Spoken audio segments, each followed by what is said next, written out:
Hello students. So student, as you know that we are completing chapter number 11 conic section. Okay.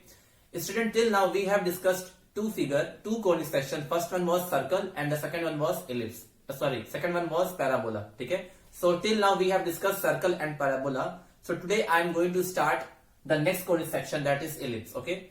So as you can see that I have already written the definition of ellipse because it will take time. That's why I have written already. So first focus on the definition of the ellipse. Okay. So ellipse is the locus of all the points in a plane which moves in such a way that the ratio of its distances from a fixed point and from a fixed line is constant, and this constant is known as the eccentricity of the ellipse. And in case of ellipse, the eccentricity is represented by E and it is always less than 1. ठीक है, तो जितना भी ये चीजें मैंने लिखी है यहाँ पे पहले इसको आप समझो. ठीक है, ऐसी डिफिनेशन मैंने पैराबोला के लिए भी लिखा था, लेकिन वहां पे क्या था कि parabola is set of all the points in a plane in which the distance from a fix point and the distance from the fix line is constant, मतलब कि इक्वल होता था उस केस में. लेकिन यहाँ पे क्या होता है इस केस में, सपोज स्टूडेंट आपको एक इलिप्स के बारे में आपको इसकी डेफिनेशन बतानी है आपको, अगर तो जैसे कि मान लो कि एक इलिप्स है, सपोज ये एक्सिस है और ये एक फिक्स लाइन है और यहां पर एक फिक्स पॉइंट है. ठीक है, ये एक लाइन मान लेते हैं और एक पॉइंट है और एक फिक्स लाइन है जिसको हम लोग डायरेक्ट्रिक्स बोलते थे. पैराबोला एक केस में इसको हम लोग डायरेक्ट्रिक्स बोलते थे. ठीक है, और ये हमारा होता है फोकस. ठीक है, तो सपोज मैंने इलिप्स पे कोई पॉइंट P लिया, दैट इज P.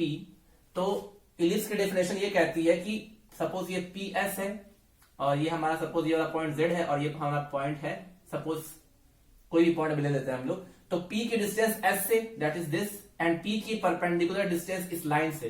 ठीक है, दैट इज PM. तो in case of ellipse that is PS upon PM is constant. ठीक है, जैसा मैंने डेफिनेशन में लिखा है कि it is the locus of all the point in a plane which moves in such a way that the ratio of its distances from a fix point हमारा focus होता है, जैसे हमने पैराबोला में पढ़ा था, and distances from a fix line is constant. मतलब कि अगर इलिप्स पे कोई पॉइंट लेते हैं तो उसका किसी फिक्स पॉइंट से डिस्टेंस और किसी फिक्स लाइन से डिस्टेंस का जो रेशियो होता है वो हमेशा कांस्टेंट होता है. ठीक है, और उसी रेशियो को क्या बोलते हैं स्टूडेंट, उसी रेशियो को बोलते हैं E, that is known as eccentricity. तो यानी कि हम इसके डेफिनेशन से कह सकते हैं कि PS अपॉन जो PM होता है that is equal to E in case of ellipse. Parabola के केस में भी होता है, लेकिन इलिप्स के केस में जो E होता है that is less than 1. E जो होगा वो हमेशा क्या होगा, लेस देन 1. यही चीज हमने पैराबोला के लिए भी किया था, that is PS equal to PM. Parabola के केस में हमने लिखा था PS is equal to PM, लिखा था ना ये चीज. तो अगर हम लोग PS अपॉन PM निकालेंगे तो उस केस में 1 आएगा. तो अगर कोई पूछे कि what is the eccentricity of parabola, तो पैराबोला की जो इसेंट्रिसिटी होती है वो कितनी होती है, 1. Basically eccentricity is the ratio of the distance of a point from a fixed point and from a fixed line. मतलब कि अगर इलिप्स पे कोई पॉइंट लीजिए, उस पॉइंट की डिस्टेंस आप फिक्स पॉइंट से निकालिए और उसी पॉइंट की डिस्टेंस आप एक फिक्स लाइन से निकालिए, तो उन दोनों का जो रेशियो होगा वो हमेशा कांस्टेंट होगा, दैट इज कांस्टेंट. और उस कांस्टेंट को ही क्या बोलते हैं, इसेंट्रिसिटी. इलिप्स के केस में ये 1 से कम होता है, ये 1 से कम है. इसका मतलब हम लोग इसको ऐसे भी सकते हैं कि जो PS अपॉन PM होगा which will be always less than 1. ठीक है, जो PS अपॉन PM होगा ये हमेशा 1 से कम ही आएगा. 0 से बड़ा होगा लेकिन 1 से छोटा होगा. ठीक है, तो ये चीजें आपको याद रखनी है, ये बहुत इंपॉर्टेंट है.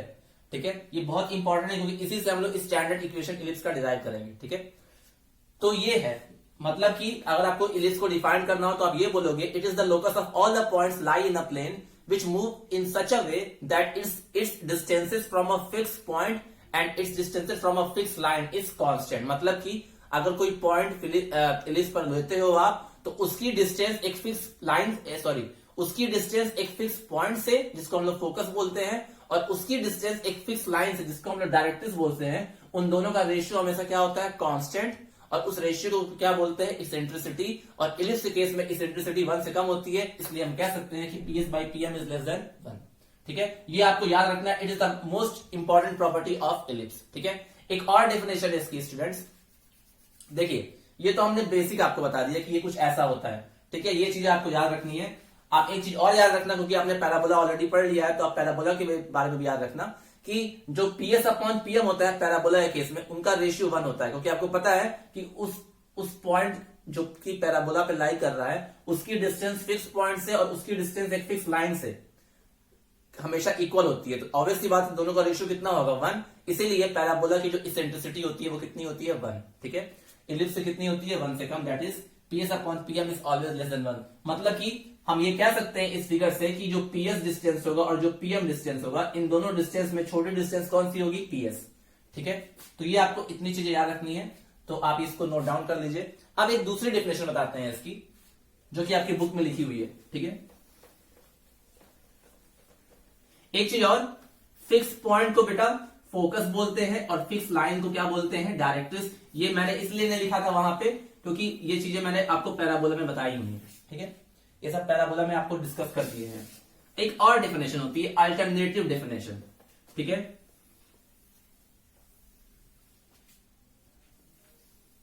देखो मैं पहले इलिप्स का फिगर बना देता हूं स्टूडेंट। आप सभी को इलिप्स का डायग्राम पता होगा। जैसे कि इलिप्स, अगर आप सर्कल को थोड़ा सा डिस्टॉर्ट कर दो, ऊपर या नीचे से कंप्रेस कर दो, तो जो डायग्राम मिलता है उसी को क्या बोलते हैं, इलिप्स। ठीक है, तो मान लो मैंने कुछ ऐसा बनाया है। ठीक है, ये लगभग इलिप्स जैसा ही है। ठीक है, ये इलिप्स के जैसा ही है क्योंकि ये पूरा सर्कल नहीं है, ये इलिप्स के जैसा ही है। ठीक है, तो इलिप्स में क्या होता है कि अगर आप इलिप्स पर कोई पॉइंट P लेते हैं, ठीक है, ये दूसरा डेफिनेशन बता रहा हूं मैं, second definition, alternative definition, alternative या अल्टरनेट डेफिनेशन, अल्टरनेट डेफिनेशन बता रहा हूं मैं। एक डेफिनेशन ये हो गया। दूसरा डेफिनेशन क्या होता है कि अगर इलिप्स पर कोई पॉइंट लीजिए आप, तो उसकी दो फिक्स पॉइंट से डिस्टेंस, जिसको हम लोग क्या बोलते हैं, F1 और F2। ठीक है, इन फिक्स पॉइंट हमारा क्या है, F1 और F2, जिसको क्या बोलते हैं हम लोग, फोकस। ये भी हमारा फोकस होगा, ये भी हमारा फोकस होगा। तो अगर मैं इसकी डिस्टेंस P से निकालूं और इसकी डिस्टेंस में F से निकालूं, तो ये हर एक केस में क्या आता है, कांस्टेंट। हर एक केस में क्या होता है, कांस्टेंट। मतलब कि PF1 plus PF2 is equal to constant आएगा ये इलिप्स के केस में। ठीक है, अगर ऐसे ही स्टूडेंट मान लो कि मैं एक और पॉइंट लेता हूं कहीं, मान लो मैंने यहां ले लिया, क्या मैंने यहां पर एक पॉइंट ले लिया, दैट इज Q। सपोज मैंने यहां पे Q पॉइंट ले लिया और मैं इसको भी इस दोनों फिक्स पॉइंट से ज्वाइन कर देता हूं, तो इस केस में भी जो QF1 प्लस QF2 आएगा, ये भी क्या होगा, कांस्टेंट। तो हम यहां से कह सकते हैं कि अगर इलिप्स के पर कोई पॉइंट ले, तो sum of its distances from two fix point is always constant. मतलब कि हम यहां से ये कह सकते हैं कि जो डिस्टेंस PF1 प्लस PF2 होगा, वही डिस्टेंस QF1 प्लस QF2 भी होगा। ऐसे ही मान लो कोई एक और पॉइंट ले लेते, R यहां पे ले लेते और इस R को भी दो फिक्स पॉइंट से ज्वाइन कर देते, तो इस केस में जो RF1 और RF2 होता, ये भी क्या होता, इक्वली होता सबके। तो कहने का ये मतलब है कि अगर इलिप्स पर कोई भी पॉइंट लीजिए, तो the sum of its distance from two fix point, the sum of its distance from two fix point is always constant. ठीक है, तो अगर आपको लिखना है तो आपकी बुक में लिखा हुआ है, an ellipse is the set of all the points in a plane। मतलब कि ellipse set of all the points in a plane, ellipse उन सभी पॉइंट जो प्लेन पे लाई करते हैं वो होता है जब उसकी डिस्टेंस दो फिक्स पॉइंट से हमेशा क्या होती है, उसकी डिस्टेंस दो फिक्स पॉइंट से निकालोगे आप और उनको सम करोगे तो वो हमेशा क्या आएगा, कांस्टेंट। वही लिखा हुआ है, and ellipse is the set of all the points in a plane the sum of whose distances means कि पॉइंट की डिस्टेंस दो फिक्स पॉइंट से उनका जब सम करते हैं तो हमेशा क्या आता है, कांस्टेंट। ठीक है, मतलब कि इलिप्स पे कोई पॉइंट लो और उसकी डिस्टेंस निकालो दो फिक्स पॉइंट से, उन दोनों को सम कर दो, तो वो जो डिस्टेंसेस का सम होता है वो हर एक केस में इक्वल होता है। अगर मान लो आपने एक पॉइंट यहां भी ले लिया, सपोज M ले लिया यहां पे, और इसको भी इससे ज्वाइन कर दिया, तो वो भी किसके बराबर होगा, ये भी इसके बराबर ही हो जाएगा, that is MF1 plus MF2। ठीक है, and ellipse is the set of all the points in a plane the sum of whose distances from two fixed point is always constant। मतलब कि उस पॉइंट का अगर दो फिक्स पॉइंट और distances का सम निकाले हम लोग, तो वो हर एक केस में क्या आता है, constant. This is known as the second definition of the ellipse. It is also the very important. एक चीज और याद रखनी है, कि ये जो डिस्टेंसेस निकालते हैं हम लोग दोनों फिक्स पॉइंट से, ये दो डिस्टेंस हमेशा इनके दो फिक्स पॉइंट के बीच के डिस्टेंस से हमेशा ज्यादा होगा। मतलब कि अगर हम ये लिखें कि Pf1 plus Pf2 will always greater than F1 F2, समझ में आया ये चीज कि ये जो हम लोग sum of distances from two fix point निकाल रहे हैं, वो जो डिस्टेंस होगा वो दोनों फिक्स पॉइंट के डिस्टेंस से हमेशा ज्यादा ही होगा, ठीक है। और जो फिक्स पॉइंट होता है हमारा, उसको क्या बोलते हैं स्टूडेंट, इसको बोलते हैं हम लोग फोकस। ये भी फोकस है, ये भी फोकस है। तो इससे ये पता चला हमें कि इलिप्स में कितने फोकस होते हैं, 2, ठीक है। तो ये भी आपको याद रखना है कि सेकेंड डेफिनेशन की अगर कोई इलिप्स है तो an ellipse is the set of all the points in a plane sum of whose distances from two fix point. अगर आपने इलिप्स पर कोई पॉइंट लिया और उसकी दो फिक्स पॉइंट से डिस्टेंस निकाल के सम कर दिया, तो वो जो सम आता है वो हर एक केस में क्या होता है, सेम। कोई भी पॉइंट लो आप, कोई भी पॉइंट इलिप्स पे ले लो और उसकी डिस्टेंस आप दोनों फिक्स पॉइंट से निकालो और उनको सम कर दो, तो वो हर एक केस में सेम आएगा। इसको आप प्रैक्टिकली कर सकते हो। आप एक कार्डबोर्ड ले लो, कार्डबोर्ड पे 2 पॉइंट फिक्स कर दो और पेंसिल से एक धागे की मदद से दोनों को ज्वाइन कर दो, ठीक है, और अपने पेंसिल को घुमाओ, तो जो कर्व मिलेगा आपको that will B N ellipse only, ठीक है। तो ये भी आपको याद रखना है कि इलिप्स में अगर कोई पॉइंट लेते हैं तो उसकी दो फिक्स पॉइंट से डिस्टेंसेस का जो सम होता है वो हमेशा क्या होता है, कांस्टेंट। ये बहुत इंपॉर्टेंट है student. Pf1 plus Pf2 is equal to constant. ये आपको याद रखना है कि कोई भी पॉइंट लेते हो इलिप्स पे और उसकी दो फिक्स पॉइंट से डिस्टेंस निकाल के सम करते हो तो वो हमेशा कांस्टेंट आता है। और ये तो इंपॉर्टेंट है ही कि अगर इलिप्स पे कोई पॉइंट ले और उसकी एक फिक्स पॉइंट और एक फिक्स लाइन से डिस्टेंस निकाले तो जो रेशियो आता है वो हमेशा कांस्टेंट होता है। और वो रेशियो को क्या बोलते हैं, इसेंट्रिसिटी, जिसकी वैल्यू इलिप्स के केस में 1 होती है, पैराबोला के केस में इलिप्स के केस में 1 से कम होती है और पैराबोला के केस में 1 होती है, ठीक है। तो अब हम लोग जो पढ़ेंगे स्टूडेंट इसके बाद, आई होप ये चीजें आपको थोड़ी थोड़ी समझ में आ रही होंगी। अब हम पढ़ेंगे इसका स्टैंडर्ड इक्वेशन ऑफ इलिप्स, ठीक है। जैसे हमने स्टैंडर्ड इक्वेशन ऑफ पैराबोला पढ़ा था, वैसे ही हम लोग पढ़ेंगे standard equation of an ellipse, ठीक है। थोड़ा सा ये ट्रिकी है तो थोड़ा ध्यान से समझना, अदरवाइज कई बच्चे तो डायरेक्टली फॉर्मूला ही रट लेते हैं। तो फॉर्मूला रट लोगे तो क्वेश्चन तो लग ही जाएगा, लेकिन जब कॉन्सेप्चुअल क्वेश्चन आएंगे तो आपका फंसेगा वो, ठीक है। इसलिए मैं इसका प्रूफ बता दे रहा हूं ताकि आपको प्रॉब्लम ना हो, ठीक है।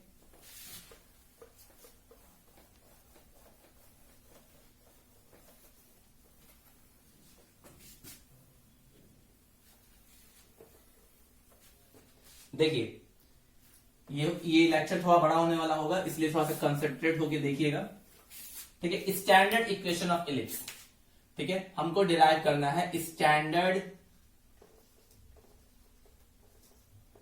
इक्वेशन ऑफ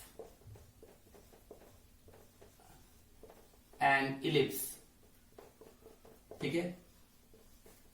अब देखिए करते क्या है इसके लिए हम लोग स्टूडेंट अपने बेसिक डेफिनेशन से चलेंगे कि हमने जो पहला डेफिनेशन लिखा था उसी से हम डिराइव करेंगे, ठीक है। वो तो दूसरा वाला भी ठीक है, हम लोग पहले वाले डेफिनेशन से ही डिराइव करेंगे। तो पहला डेफिनेशन क्या था कि ellipse is the locus of all the points in a plane which moves in such a way that the ratio of it distances from a fix point and from a fix line is constant. मतलब कि अगर ellipse पे कोई point लेंगे तो उसकी distances एक fix point से और एक फिक्स लाइन से, उन डिस्टेंसेस का जो रेशियो होगा वो हमेशा कांस्टेंट होगा, ठीक है। तो मतलब मान लो कि मैंने एक एक्सिस बनाई, ठीक है। एक्सिस पे कोई फिक्स पॉइंट है, मान लो यहां पर सपोज ये एस ले लिया मैंने, ऐसे लेते हैं क्योंकि ये फिक्स पॉइंट है, और एक पॉइंट पी ले लिया यहां पर, ठीक है। और यहां पे मैंने एक फिक्स लाइन बनाई जिसको क्या बोलते हैं, directrix.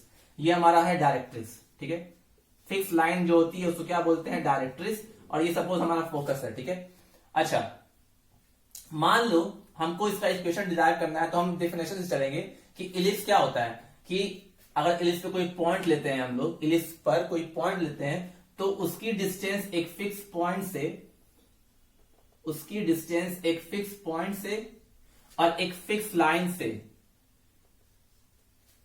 The ratio of its distances from a fix point and from a fix line is always a constant, ठीक है। और उस कांस्टेंट को ही क्या बोलते हैं, इसेंट्रिसिटी। और सपोज ये हमारा z पॉइंट है, तो according to definition of ellipse कैसे चलेंगे हम लोग, according to the definition according to the definition क्या होता है इलिप्स के केस में कि उस पॉइंट का एक फिक्स पॉइंट से पी का एक फिक्स पॉइंट से डिस्टेंस यानी कि पीएस और पी का एक फिक्स लाइन से डिस्टेंस दैट इज पीएम, ये परपेंडिकुलर डिस्टेंस होगी, ठीक है। ये हमेशा क्या होता है कांस्टेंट, ये हमें पता है ये चीज, ठीक है। यानी कि हम लिख सकते हैं PS upon PM is equal to e, जिसको हम लोग इसेंट्रिसिटी बोलते हैं, जहां पर ई जो होगा वो लेस देन 1 होगा, ठीक है। इलिप्स के केस में ई लेस देन 1 होता है, ठीक है। मतलब ये हुआ कि ये जो पीएस डिस्टेंस होगी ये पीएम से क्या होगी, कम होगी, तभी रेशियो 1 से कम आएगा। अच्छा, अब मुझे एक बात भी बताओ स्टूडेंट्स, ये जो पॉइंट पी है ये इलिप्स पर है, तो ये पॉइंट को हमें मूव कराना है, ऐसे मूव कराना है कि इस डिस्टेंस और इस डिस्टेंस का जो रेशियो है वो 1 से कम है। तो रेशियो 1 से कम आएगा अगर कभी हर केस में, तो कभी ना कभी ये पॉइंट इस इलिप्स इसकी एक्सिस पे भी आएगा। मान लो ये एक्सिस है, एक्सिस वो होती है स्टूडेंट किसी भी कोनिक की एक्सिस वो होती है जो फोकस से पास करती है और डायरेक्ट्रिक्स से क्या होती है, परपेंडिकुलर, ठीक है। फोकस से पास करेगी और डायरेक्ट्रिक्स से क्या होगी, परपेंडिकुलर, ठीक है। तो ये हमारा एक तरह का उसको फोकस ही है ये, ठीक है, ये हमारा फोकस है, ठीक है। तो अगर मुझे इस पॉइंट को मूव कराना है तो ये पॉइंट जब मूव करेगा और ऐसे मूव करेगा कि पीएस अपॉन पीएम का जो रेशियो हमेशा 1 से कम आए, तो पक्का ये पॉइंट कभी ना कभी इस एक्सिस पे जरूर आएगा। जैसे हमने पैराबोला के लिए किया था वैसे ही इसमें कर रहे हैं। जब ये पॉइंट को आप मूव कराओगे, क्योंकि हमें इसी का लोकस फाइंड करना है ना, और वही जब पॉइंट मूव करेगा तब वही इलिप्स बनाएगा। तो अगर ये पॉइंट पी मूव करेगा तो कभी ना कभी इस एक्सिस पे जरूर आएगा, ठीक है।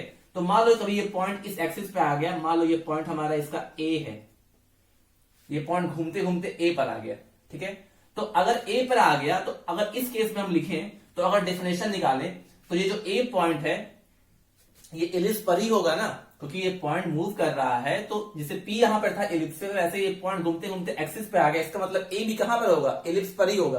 तो अगर मैं इसकी डिस्टेंस एस से निकालू, मान लो ये ए यहां पर है, ए मैं यहां पर निकालता हूं, मान लो मैंने ए यहां बनाया, ठीक है, ए यहां पर है, ये एक पॉइंट है जो कि मूव कर रहा था, पी मूव करते करते एक्सिस पे आ गया ए पर, क्योंकि हमको ऐसे मूव कराना है कि इसका और इसका रेशियो 1 से कम है। तो वो केस तभी होगा जब वो कभी ना कभी एक्सिस पे जरूर आएगा। तो मान लो ये ए है, तो इस केस में भी अगर डेफिनेशन से हम लोग लिखे स्टूडेंट तो क्या आ सकता है, आ सकता है A S by A Z, ये ई के बराबर आना चाहिए। अरे पॉइंट का फोकस से डिस्टेंस और पॉइंट का डायरेक्ट्रिक्स से डिस्टेंस का रेशियो एक कांस्टेंट होता है, दैट इज ई, ठीक है। तो यहां से हम लिख सकते हैं student A S is equal to E Z. अब ध्यान दो, ये A S upon A Z, A S upon A Z का रेशियो कितना है, ई। तो हम एक काम कर सकते हैं ना, आप खुद सोचो, ये एस और जेड को ए डिवाइड कर रहा है ना, एस और जेड को ए डिवाइड कर रहा है कि नहीं। सेक्शन फॉर्मूला याद रखो कि एस और जेड को ए डिवाइड कर रहा है किस रेशियो में, ई रेशियो 1, मतलब कि ये वाला पोर्शन हमारा ई है और ये वाला पोर्शन हमारा क्या है, 1। खुद सोचो कि ये जो ए पॉइंट है वो जेड और एस के बीच में आ रहा है, इसका मतलब ए जो है वो जेड एस को इंटरनली डिवाइड कर रहा है। तो आपने पढ़ा है कि किसी लाइन सेगमेंट को इंटरनली डिवाइड करना और एक्सटर्नली डिवाइड करना। इस केस में तो ए हमारा इसको इंटरनली डिवाइड कर रहा है, लेकिन पक्का एक नया कंडीशन ऐसा भी होगा ना कि ये जो ए है, ये वाला पॉइंट कहीं इस जेड एस को एक्सटर्नली भी डिवाइड कर रहा होगा। अरे जैसे एक लाइन सेगमेंट को आप इंटरनली भी डिवाइड कर सकते हो, एक्सटर्नली भी डिवाइड कर सकते हो। जब ये पॉइंट घूमते घूमते यहां पर आया तो ये जेड और एस के बीच में आया होगा, ठीक है। तो यानी कि ए जो है वो जेड और एस को इंटरनली डिवाइड कर रहा है ई रेशियो 1 में, ई रेशियो 1 में। ऐसे ही मान लो ये पॉइंट घूमते घूमते इधर से भी आता तो यहां कहीं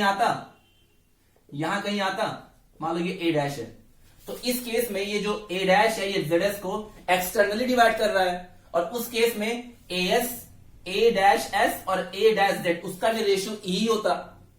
आ रही है बात समझ में, क्योंकि उस पॉइंट और फोकस और उस पॉइंट और डायरेक्ट्रिक्स के डिस्टेंसेस का जो रेशियो है वो इसेंट्रिसिटी के बराबर है। तो एक केस में वो इसको इंटरनली डिवाइड करेगा जेड एस को, और एक केस में एक्सटर्नली। तो अगर जब इंटरनली डिवाइड करेगा तो हम लिख सकते हैं A S upon A Z is equal to e by using distance formula. तो A S is equal to e into A Z, ठीक है। ऐसे ही ये जो ए जेड है, ये जो ए जेड है वो जेड एस को एक्सटर्नली डिवाइड कर रहा है किस रेशियो में, ई रेशियो 1 में। मतलब कि उस पोर्शन में ये वाला पार्ट कितना होगा, ई, और ये वाला पार्ट कितना होगा, 1, तभी तो ई रेशियो 1 होगा। अगर हम यहां से लिखना चाहें कि ए dash S upon A dash Z, तो इस केस में भी कितना आएगा ई, क्योंकि ए डैश भी तो एक पॉइंट है। जैसे पी घूमते घूमते यहां पर आया था, वैसे पी घूमते घूमते यहां पर तो जा सकता है बाहर की तरफ, तो वो भी एक्सिस पे ही आ रहा है। इसका मतलब वो पैराबोला सॉरी इलिप्स पर ही होगा, और जब वो इलिप्स पर होगा तो मतलब कि इस पॉइंट की हम फोकस से डिस्टेंस और इस पॉइंट की हम डायरेक्ट्रिक्स से डिस्टेंस का जो रेशियो होगा उसको ए लिख सकते हैं। तो सेकंड केस हमारा आ गया A dash S upon A dash Z is equal to e. तो यहां से हम कह सकते हैं A dash S is equal to e A dash Z. तो एक ये बना हमारा और एक ये बना, ठीक है। अब ध्यान दीजिए, काफी समझने की चीजें हैं इसमें। अब ध्यान दो स्टूडेंट, अब हमको पता है कि जैसा ए है वैसा ए डैश है, ठीक है। अच्छा, अब एक चीज और करते हैं हम लोग कि हमें डिस्टेंसेस नहीं पता है, ठीक है, हमें डिस्टेंसेस इसकी नहीं पता है, तो हम करेंगे क्या student, first you analyse the figure then we will discuss, okay. Now student, जैसे मैंने बोला कि ए जो है वो एस जेड को इंटरनली डिवाइड कर रहा है और ए डैश एस जेड को एक्सटर्नली डिवाइड कर रहा है, ठीक है। तो अब एक बात देखो आप, हमने ये चीजें लिख ली, लेकिन हमने जो भी लिखा है ये हमें स्टैंडर्ड इक्वेशन डिराइव करना है। हमें इलिप्स का स्टैंडर्ड इक्वेशन डिराइव करना है। तो स्टैंडर्ड में कुछ ऐसा होना चाहिए कि जो इसकी डिस्टेंसेस है, जो हमारे डिस्टेंसेस है फोकस की या डायरेक्ट्रिक्स की, वो ओरिजिन से हम कैलकुलेट करते हैं। तो यहाँ पे ओरिजिन तो है नहीं, तो हम लोग क्या करते हैं स्टूडेंट, हम लोग एक ओरिजिन क्रिएट करते हैं, ठीक है। ओरिजिन क्रिएट कैसे करेंगे कि मान लो कहीं पे, देखो मान लो कहीं पे यहां क्या है कि ए और ए डैश के बीच में, अब देखो ध्यान से, या तो वो पॉइंट ए पर आएगा या तो वो पॉइंट ए डैश पर आएगा। इसका मतलब ए और ए डैश, क्योंकि हमें सिमेट्रिक बनाना है, ऐसा कुछ करना है कि सिमेट्री रहे, जैसा लेफ्ट पार्ट हो वैसा ही राइट पार्ट हो, जैसे पैराबोला में किया था। तो ए और ए डैश के बीच में डेफिनेटली कुछ ऐसी चीजें होंगी जो उसकी मिड पॉइंट होगी, तभी तो ए और ए डैश आपस में सिमेट्रिक होगा। तो यानी कि ए और ए डैश के बीच में हम लोग एक पॉइंट ले लेते हैं, दैट इज, थोड़ा सा ये अजीब बन गया है लेकिन कोई बात नहीं। मान लो यहां मेरा क्या है, ओरिजिन, ठीक है। इसको मैं फिर से बना देता हूं अच्छे से बनाने के लिए, ताकि आपको समझ में अच्छे से आए, ठीक है। थोड़ा सा इसको एक्सटेंड कर देते हैं,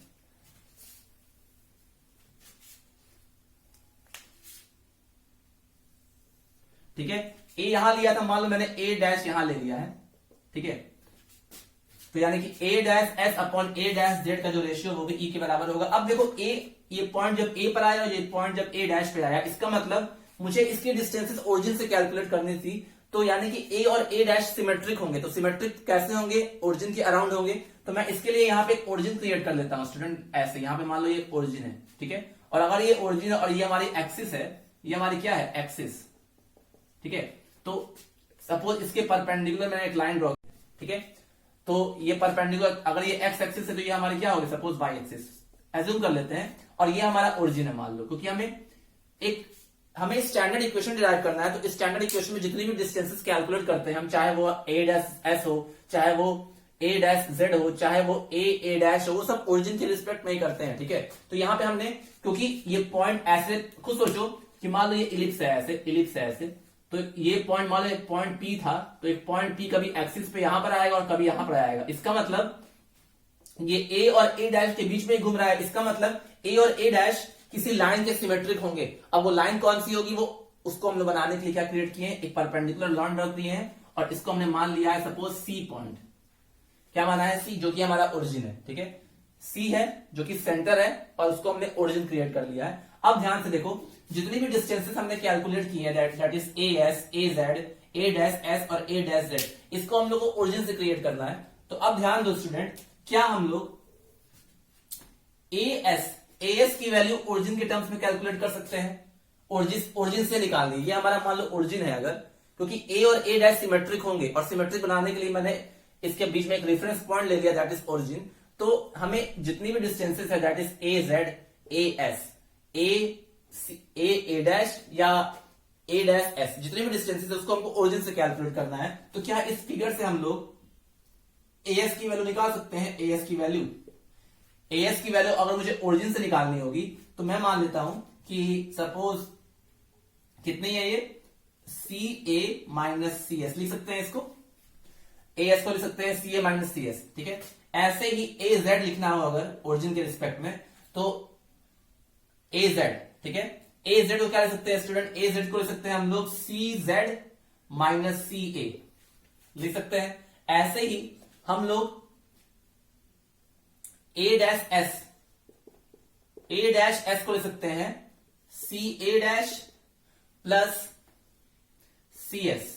ऐसे ही ए डैश जेड को क्या ले सकते हैं हम लोग, ए डैश जेड को ले सकते हैं हम लोग, ए डैश जेड को क्या ले सकते हैं हम लोग, ए डैश सी प्लस सी जेड, इतना कुछ ले सकते हैं हम लोग। मतलब कि ये डिस्टेंसेस हमने किसके टर्म्स में निकाल ली, हमने ओरिजिन के रिस्पेक्ट में निकाल ली, क्योंकि हमको स्टैंडर्ड इक्वेशन डिराइव करना है और स्टैंडर्ड इक्वेशन में जो सेंटर होता है वो ओरिजिन पे ही मानते हैं। ठीक है, अब ध्यान दीजिए, मान लो अब देखो सी से जितने डिस्टेंस पे ए होगा उतने डिस्टेंस पे ए डैश होगा, क्योंकि ए और ए डैश पे ही ये इलिप्स क्या हो रहा है, इस एक्सिस को कट कर रहा है। ठीक है, एक्सिस क्या होती है, वर्टेक्स क्या होता है या एंड पॉइंट क्या होता है, किसी भी इलिप्स का वर्टेक्स वो पॉइंट होता है जिसपे इलिप्स एक्सिस को अपनी एक्सिस को कट करती है।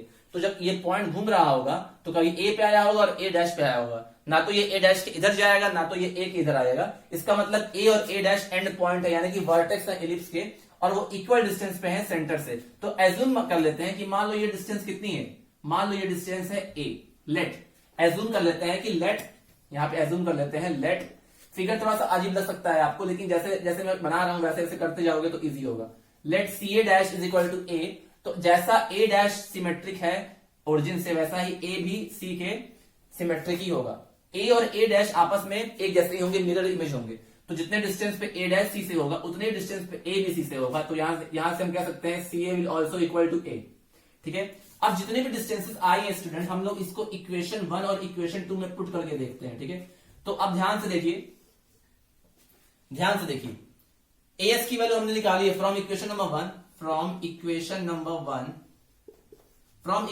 1 एएस को हम लिख सकते हैं सी ए माइनस सी एस। ठीक है, और ई तो ई रहेगा, और ए जेड को क्या लिख सकते हैं सी जेड माइनस सी ए। ठीक है, अच्छा सी ए की वैल्यू हमने एज्यूम किया है that is A, so it is A minus C S, e that is C Z minus C A की वैल्यू ए ही है। इसको मान लेते हैं इक्वेशन नंबर 3। ठीक है, ऐसे इक्वेशन नंबर जब 2 लेंगे स्टूडेंट, इक्वेशन नंबर जब 2 लेंगे, स्पेस तो है नहीं फिलहाल, यही करके देखते हैं, यहां स्पेस है थोड़ा सा। ठीक है, तो ऐसे ही अगर इक्वेशन नंबर 2 लिखते हैं from equation number 2, equation number 2 है हमारा A dash S is equal to A dash Z. A dash S की वैल्यू हमने निकाली है, कितनी है, C A dash plus C S. ठीक है, इज इक्वल टू ई, और ए डैश जेड कितना है, ए डैश सी प्लस सी जेड। ठीक है, अच्छा सी ए डैश हमने ए निकाला है, तो A plus C S equal to e, C A dash again A है तो ए प्लस सी जेड। ये जो सी जेड है और जो सी एस है वो क्या है स्टूडेंट, ये जो सी जेड है और सी एस है वो क्या है, फोकस की सेंटर से दूरी और डायरेक्ट्रिक्स की सेंटर से दूरी। ठीक है, जो सी एस है that is the distance of a focus from its centre, and जो सी जेड है that is the distance of directrix from its centre. तो अब देखो ये इक्वेशन 3 है, ये इक्वेशन नंबर 4 है। अगर हम लोग इक्वेशन 3 और इक्वेशन 4 को स्टूडेंट क्या कर दे, ऐड कर दे।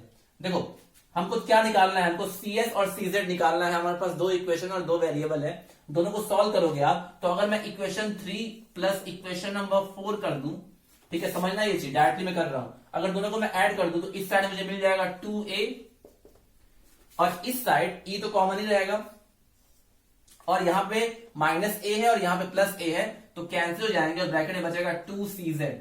ठीक है, देखो आप सॉल्व करके देखना, 3rd और इक्वेशन 4 को ऐड करके देखोगे तो यही आएगा। अब 2 कट गया तो cz की जो value I that is a upon e। बहुत इंपॉर्टेंट है ये टर्म, a अपॉन e। ठीक है, a अपॉन e आ गया। अब देखिए थोड़ा सा ये ट्रिकी है, अदरवाइज बहुत इजी है, थोड़ा समझोगे आप अगर तो आपको समझ में आ जाएगा। ठीक है, 1 और 2 में वैल्यू सब्स्टिट्यूट किए सेंटर से, क्योंकि हम जो भी डिस्टेंसेस निकालते हैं स्टैंडर्ड इक्वेशन में वो सेंटर के रिस्पेक्ट में ही निकालते हैं, इसलिए हमने सेंटर को एज्यूम किया था। ठीक है, एट ओरिजिन, और याद रखना सेंटर जो है वो ओरिजिन पे है स्टूडेंट, ठीक है, ये जो C है that is at origin, that is 0,0। ठीक है, अब ध्यान दो, जैसे मैंने 3 और 4 को ऐड किया था वैसे ही मैं 3 और 4 को अगर माइनस कर दूं, 3 और 4 को माइनस कर दूं तो क्या होगा स्टूडेंट, 3 और 4 को मैं माइनस करूंगा या 4 और 3 को माइनस कर दूंगा तो मेरा ये इस साइड आ जाएगा -2CS। ठीक है, इस साइड तो E ही होगा और दोनों ही इक्वेशन में CZ कैंसिल हो जाएंगे, बचेगा ये -2A। ठीक है, तो ये माइनस से माइनस कैंसिल, ये 2 से 2 कैंसिल, तो CS की जो value I that is A into E आई। ठीक है, A इंटू E। अब ध्यान दो, हमें CS मिल गया, हमें CZ मिल गया। CS क्या है, फोकस की distance from its centre, CZ क्या है, डायरेक्ट्रिक्स की डिस्टेंस फ्रॉम इट्स सेंटर। अब देखो जो S है वो x एक्सिस पर ही है, हमने एक्सिस माना था x एक्सिस के अलावा, हमारा जो S है वो एक्सिस पर ही है लेकिन नेगेटिव डायरेक्शन में, तो फोकस से कोऑर्डिनेट क्या होने चाहिए student, the coordinate of focus should be -AE,0 क्योंकि x एक्सिस पर है। और CZ एक लाइन है जिसको हम लोग डायरेक्ट्रिक्स बोलते हैं और ये फोकस से कितने डिस्टेंस पर है, ये डिस्टेंस कितनी आई है आपकी A/E। तो यानी कि जो डायरेक्ट्रिक्स का इक्वेशन हुआ इसमें वो कितना हो जाएगा, x इक्वल टू -A/E। ठीक है, x इक्वल टू -A/E।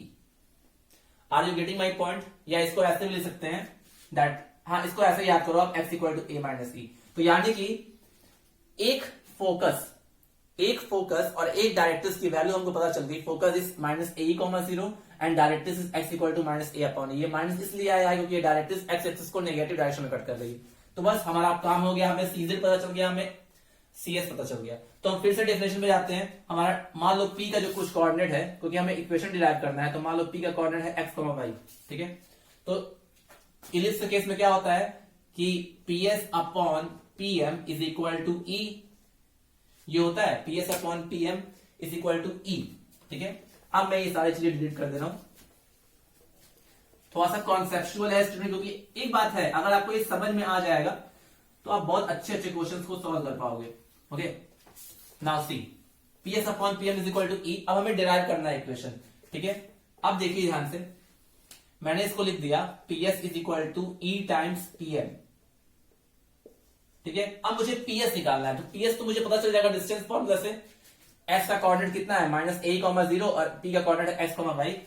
इसको मैं दोनों साइड स्क्वायरिंग कर देता हूं स्टूडेंट, समझ, या आपको ऐसे ही करो, सिंपल फॉर्मूले चलते हैं तो आप कंफ्यूज हो जाओगे। ये हो जाएगा x प्लस AE का स्क्वायर और ये हो जाएगा y स्क्वायर। ठीक है, ये इधर आएगा।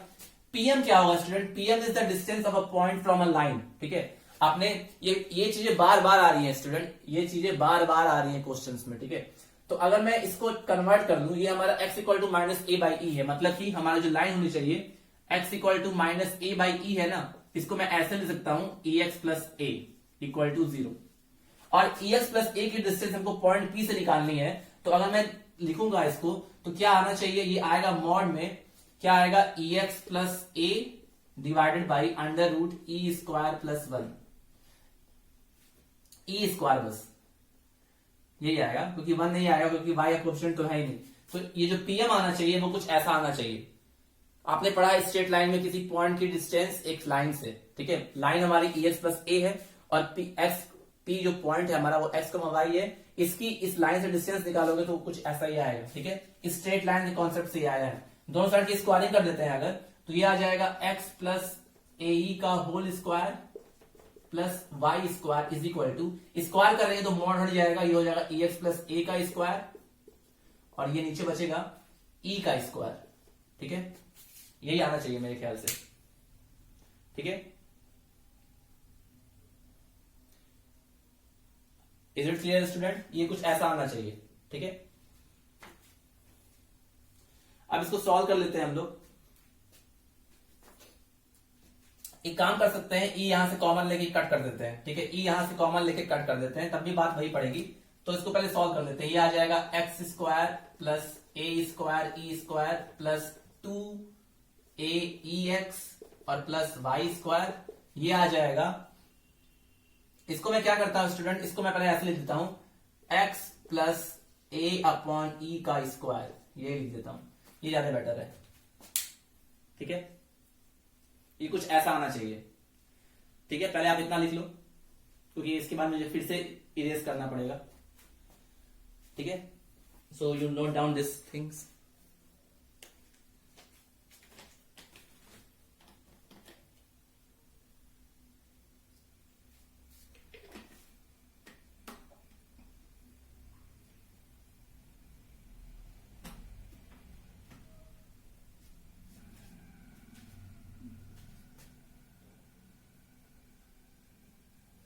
ठीक है स्टूडेंट, तो let's solve.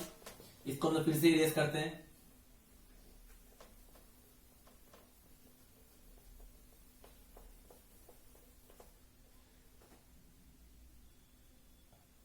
Wait a minute बेटा, I think we have missed some trick. Okay, we have missed some trick. आप उसको ध्यान मत देना. आप देखो इधर, शायद मैंने ई छोड़ दिया है वहां पर. ठीक है, देखिए क्या आना चाहिए हमारा, ये आना चाहिए ना, PS upon PM is equal to e. मैंने वहां ई स्किप कर दिया था आई थिंक. ठीक है, अब मुझे दिख रहा है, तो PS is equal to E times PM. ठीक है, वैसे तो अगर आप उसमें ई ऐड कर देते तब भी हो जाता, लेकिन आप फिर से देख लो.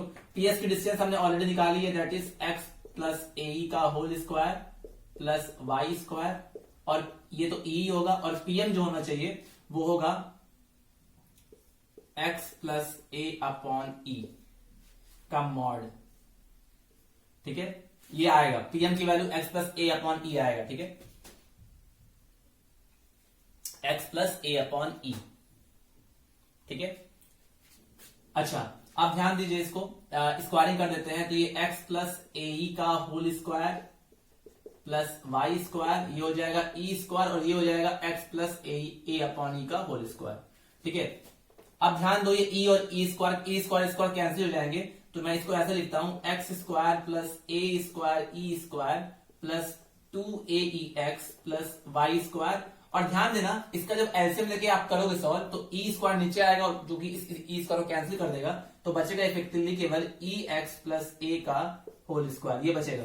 ठीक है, अब इसको करके देखते हैं एक बार, तो ये हो जाएगा x square plus A square E square plus 2AEX plus Y square is equal to, ये क्या आ जाएगा स्टूडेंट, ये आना चाहिए हमारा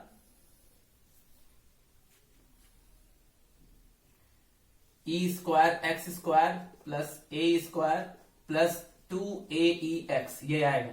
ठीक है, अब कुछ चीजें कैंसिल हो जाएंगी इसमें से, दैट इज 2AEX स्क्वायर. ठीक है, ये चीजें कैंसिल हो जाएंगी. ठीक है, अब एक काम करो, आप x वाले को उधर लेते आओ और A वाले को उधर भेज दो, तो यहां पे बचा क्या, केवल x square plus A square E square plus Y square, ये इधर बचा, और इस साइड बचा E square x square plus A square. ठीक है, तो आप x वाले को इधर लेते आइए और A वाले को उधर भेज दीजिए, तो ये हो जाएगा A square minus E square x square plus Y square is equal to A square minus A square E square. ठीक है, अब ध्यान दीजिए इधर, यहां से x स्क्वायर कॉमन ले लेते हो, तो आ जाएगा ब्रैकेट में 1 माइनस E का स्क्वायर. ठीक है, x square plus Y square, और यहां से कॉमन ले लेते हो A square 1 minus E square. ठीक है, अब करना क्या है स्टूडेंट, अगर मैं दोनों side A square upon 1 minus E square से डिवाइड कर दूं दोनों साइड, तो आएगा क्या हमारा, एक काम करते हैं स्टूडेंट, नीचे लिखूंगा तो मैं आपको दिखूंगा नहीं अच्छे से, तो मैं फिर से इसको इरेज कर देता हूं. आप इतना लिख लीजिए पहले. आपको ये अगर ये चीज समझ में नहीं आ रही तो बहुत सिंपल है ये चीज. ठीक है, आप खुद सोचो कि हमें x प्लस, ये जो इक्वेशन बनेगा ये हमारा क्या बनेगा, EX प्लस A का होल स्क्वायर बनेगा. इसका डिस्टेंस निकालोगे x y से, तो यही आएगा स्टूडेंट, बेसिकली यही आएगा ये, क्योंकि इस लाइन की डिस्टेंस निकालनी है x y से, तो mod of ax1 plus by1 plus c upon under root a square plus b square होता है, वो फॉर्मूला अप्लाई करोगे तो यही चीज आएगा. दोनों को सिंपली बस सॉल्व किया है और कुछ नहीं किया है. ठीक है, अगर आपको ये नहीं समझ में आ रहा है तो इसका मतलब आपका पहले का डाउट क्लियर नहीं है. ठीक है,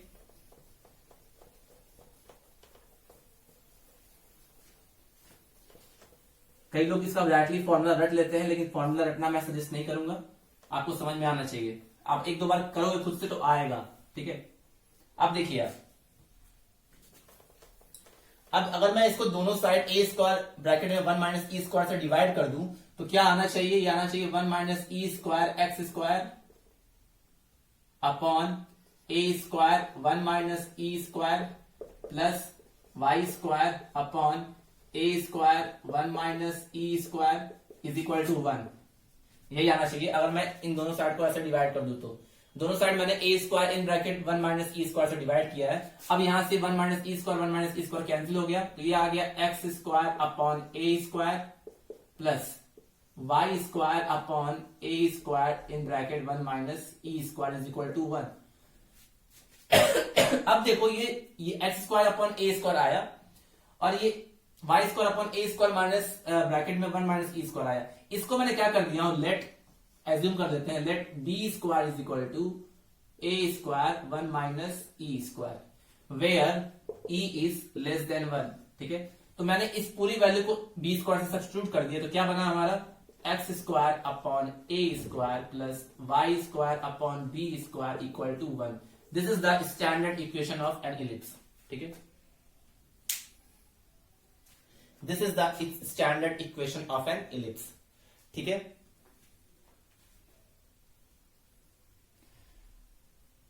जहां अब देखो आपको ये कंडीशन याद रखनी है student, where B square is equal to क्या है, A square 1 minus E square. ये बहुत इंपॉर्टेंट कंडीशन है, इसको स्टार बना लीजिए आप, क्योंकि अगर आपको ये नहीं याद होगा तो आपका इलिप्स का एक भी क्वेश्चन कर नहीं पाओगे आप। तो आपको ये याद होना चाहिए, that is B square is equal to A square in bracket 1 minus E square. ठीक है, तो this is known as the standard equation of an ellipse, that is X square upon A square plus Y square upon B square is equal to 1। यही क्या है, standard equation of ellipse. ठीक है,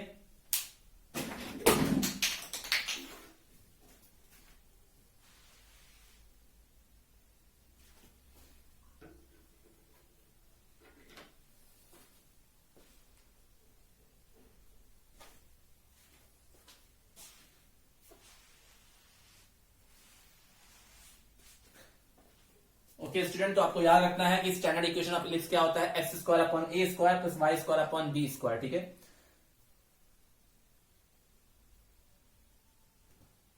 आप ध्यान दीजिए स्टूडेंट, अब इससे क्या हम लोग रिजल्ट निकाल सकते हैं, अगर ये ए हमारा ए डैश दोनों आपस में सिमेट्रिक है अबाउट ओरिजिन, इसका मतलब अगर मैंने एक फोकस इधर निकाला और एक फोकस इधर निकाला है, तो अगर ये पॉइंट कहीं यहां पर होता तब भी तो हम कह सकते थे कि एक फोकस यहां पर और आएगा और एक डायरेक्ट्रिक्स और आएगा। तो एक चीज तो श्योर है कि इलिप्स में हमारे दो फोकस भी होंगे और दो डायरेक्ट्रिक्स भी होंगे, क्योंकि जब एक पॉइंट हमने यहां लिया था तो एक फोकस यहां मिला और एक डायरेक्ट्रिक्स इधर मिली इस साइड, और हमारा ए और ए डैश वो पॉइंट है जब वो पॉइंट एक्सिस पे मीट कर रहा है। इलिप्स पे कोई पॉइंट अगर एक्सिस पे आ जाएगा तो ए और ए डैश है, मतलब कि ए और ए डैश सेंटर के सिमेट्रिक हैं, ऐसे ही एस और एस डैश भी सेंटर के सिमेट्रिक होंगे और जेड और जेड और जेड डैश भी एस के क्या होंगे, सी के क्या होंगे, सिमेट्रिक। तो इसका ये मतलब हुआ अगर कहीं यहां पर एस होगा तो इतना श्योर जरूर है कि यहां भी कहीं क्या होगा, एस होगा। ठीक है, यहां भी कहीं क्या होगा, एस, मतलब कि फोकस, क्योंकि हमने पढ़ा है डेफिनेशन में दो फिक्स पॉइंट होते हैं और फिक्स पॉइंट क्या बोलते हैं, फोकस। तो इसका मतलब एक फोकस इधर भी होगा पॉजिटिव डायरेक्शन में, सपोज ये एस डैश है। ठीक है, और अगर एक डायरेक्ट्रिक्स इधर भी है, मान लो ये पॉइंट यहां कहीं होता है स्टूडेंट, तब भी तो आप ऐसे ही निकालते, ऐसे ही करके निकालते। तो इसका मतलब एक डायरेक्ट्रिक्स यहां भी होना चाहिए, एक डायरेक्ट्रिक्स उधर भी होना चाहिए। तो यही को जब आप कंबाइन करोगे तो कुछ जो डायग्राम आता है आपका स्टूडेंट वो कुछ ऐसा आता है, कुछ ऐसा आएगा, और यही हमारा क्या होता है, इलिप्स। ठीक है, तो कैसे पता चला कि यहां पे फोकस है तो क्यों यहां पे भी आएगा, क्योंकि देखो आप खुद सोचो, जब ए आया था इधर तो ए डैश यहां पे एक पॉइंट आया था उसी के जैसा, सेंटर के रिस्पेक्ट में उसी के डिस्टेंस, उतने ही डिस्टेंस पे ए और ए डैश है। जैसे ए है, जैसे ये वाला पॉइंट इधर आया है तो ये वाला पॉइंट आगे भी तो आ सकता है। मान लो आप कोई पॉइंट यहां लेते तो वो पॉइंट घूम के इधर भी तो आता, एक बार इंटरनली डिवाइड करता और एक बार एक्सटर्नली डिवाइड करता, जैसे एस के केस में हुआ था।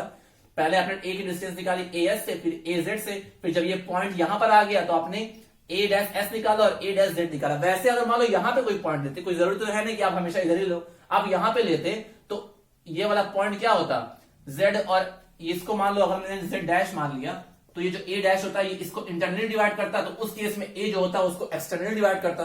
तो कहने का मतलब ये है कि इलिप्स में हम ये आराम से कह सकते हैं कि इसमें दो फोकस और दो डायरेक्ट्रिक्स होते हैं। अगर ये एस और एस एस और जेड है तो ये एस डैश और ये जेड डैश होगा और ए और ए डैश होगा, ठीक है। तो इससे हमने कुछ रिजल्ट निकाल दिया, that is the standard equation of the ellipse is X square upon A square plus Y square upon B square. अब इससे कुछ हम लोग चीजें, टर्मिनोलॉजी, जितने भी कुछ टर्म्स इससे रिलेटेड हो सकते हैं वो हम देखते हैं, ठीक है। अब हम देखते हैं कि क्या हो सकता है, ठीक है। अब मैं फिर से एक डायग्राम बनाता हूं स्टूडेंट, समझाने के लिए। ये तो हमने बस एक रफ फिगर बना लिया था और हमने इक्वेशन को डिराइव कर दिया था, ठीक है। ये बहुत ही अंडरस्टैंडिंग कॉन्सेप्ट है, जल्दी किसी को समझ में नहीं आता है, तो ऐसा है नहीं कि समझ में आएगा नहीं, आ जाएगा। तो देखिए मैं फिर से बनाता हूं। मान लो ये हमारी एक्सिस है और ये कहीं पे हमारा ऐसे एक इलिप्स है, ऐसे कुछ इलिप्स है, ठीक है। लग नहीं रहा है अच्छा सा इलिप्स, इसको फिर से बनाता हूं मैं क्योंकि मुझे अच्छा नहीं लग रहा है ये,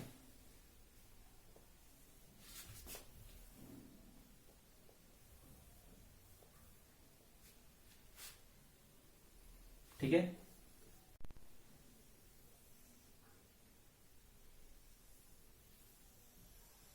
कुछ ऐसा, ये मान लो मेरा इलिप्स है, ठीक है।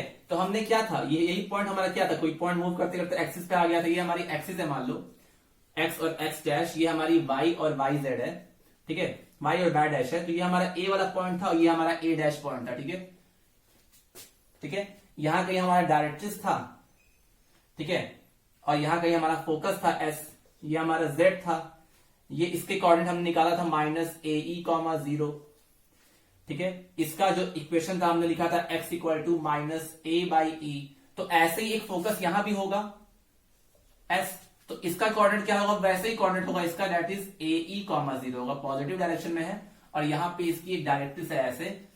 इसका जो इक्वेशन होगा वो क्या होगा, x is equal to a upon e, ठीक है। और इसका स्टैंडर्ड, और ये हमारा क्या था, सेंटर, ये हमारा क्या था स्टूडेंट, सेंटर, ठीक है। इसके कोऑर्डिनेट कितने थे, 0,0। और ये जो सी ए डैश हमने लिया था, सी ए डैश हमने ए लिया था और सी ए भी हमने कितना लिया था, ए, ठीक है। तो आप खुद देखो हमने स्टैंडर्ड इक्वेशन क्या डिराइव किया, स्टैंडर्ड इक्वेशन क्या डिराइव किया, स्टैंडर्ड इक्वेशन ऑफ इलिप्स क्या किया हमने, X square upon A square plus Y square upon B square is equal to 1। यही होता है जहां पर b क्या होता है, B square is equal to A square in bracket 1 minus E square, ठीक है। ये हमने डिराइव किया। अच्छा, अगर आपको ये बताना हो कि ये इलिप्स जब एक्सिस को कट करेगा तो उस पॉइंट के कोऑर्डिनेट क्या होंगे, तो आप खुद देखो, जब ये इलिप्स एक्स एक्सिस को कट करेगा तो वहां पे y 0 होगा।